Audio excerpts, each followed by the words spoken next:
नमस्कार, simple recipe चॅनलमध्ये तुमचं खूप खूप स्वागत आहे। आज आपण वांगी भात करणार आहोत। त्यासाठी गॅसवर कुकर गरम करायला ठेवला आहे। हा भात तुम्ही पातेल्यात किंवा कढईतही करू शकता। कुकर गरम झाला आहे, 2 चमचे तेल टाकूया। तेल गरम झाले, छोटा अर्धा चमचा मोहरी टाकूया। मोहरी छान तडतडली, छोटा अर्धा चमचा जिरं टाकूया। एक मध्यम आकाराचा कांदा उभा कापून घेतला आहे, तो टाकूया। कांदा परतून घेऊया। गॅस मी कमी केला आहे। कोणते कोणते खडे मसाले टाकायचे ते बघूया। 2 तेजपत्ते, 2 हिरव्या वेलच्या, 1 दालचिनीचा तुकडा, 1 स्टार फूलचा तुकडा, 5 काळी मिरी आणि 3 लवंगा, हे खडे मसाले याच्यात टाकूया। परतून घेऊया। कांदा खूप लाल नाही करायचा, ट्रान्सपरंट होईपर्यंत परतून घ्यायचा। कांदा ट्रान्सपरंट झाला आहे। 5 ते 6 कढीपत्त्याची पानं,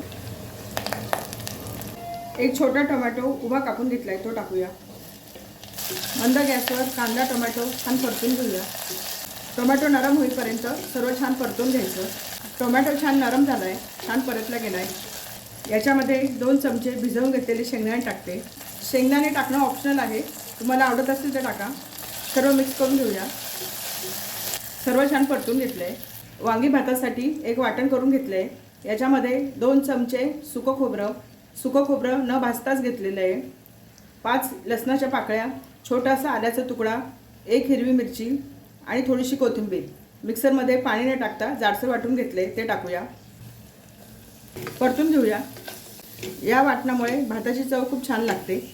मंद गॅसवर खोबरं, आलं, लसूण, हिरवी मिरची याचा कच्चेपणा जाईपर्यंत छान परतून घ्यायचं। सर्व छान परतून घेतले। याच्यामध्ये 1/2 चमचा हिंग टाकूया। मिक्स करून घेऊया। याच्यामध्ये कोणते कोणते मसाले टाकायचे ते बघूया। अर्धा चमचा लाल मिरची पावडर, अर्धा चमचा काश्मीरी मिरची पावडर, अर्धा चमचा धणा पावडर, 1 चमचा गोडा मसाला, 1/2 चमचा हळद, हे सर्व मसाले याच्यात टाकायचे। सर्व मसाले मी या छोट्या चमच्याच्या प्रमाणात घेतले होते। सर्व मसाले परतून घेऊया।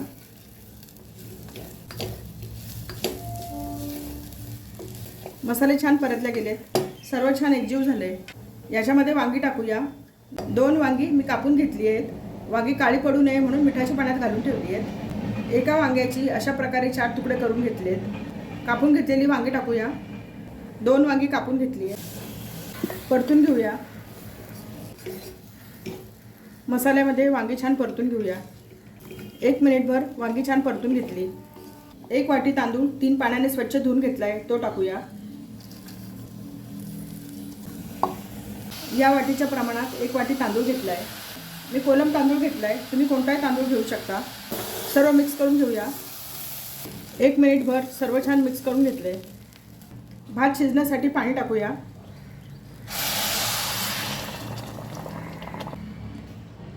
पण 1 वाटी तांदूळ घेतला होता, त्यासाठी 1.25 वाट्या पाणी मी गरम करून घेतलंय। याच्यामध्ये गरम पाणी टाकायचं। सर्व मिक्स करूया। चवीनुसार मीठ टाकूया।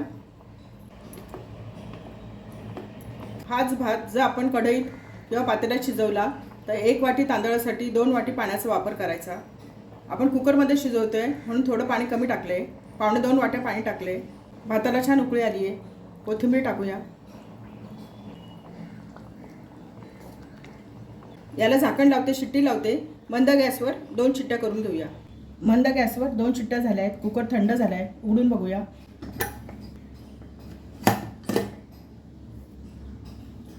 भाताचा छान सुगंध सुटला आहे। छान झाला आहे भात। वांगी छान शिजली आहे।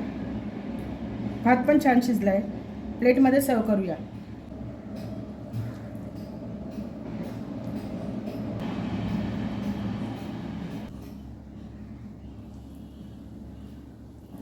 आपला वांगी भात तयार झाला आहे। प्लेटमध्ये सर्व केला आहे।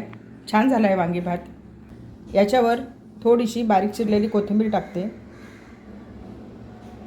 वांगी भात चवीला खूप छान लागतो, झटपट होतो। गरमागरम वांगी भाताबरोबर पापड आणि लोणचं खूप छान लागतं। या भातामध्ये मी गोडा मसाला घातला आहे। जर तुमच्याकडे गोडा मसाला नसेल तर तुम्ही गरम मसाला वापरू शकता। मसाले तुम्ही तुमच्या आवडीनुसार टाका। रेसिपी आवडली असेल तर चॅनलला सबस्क्राईब करा।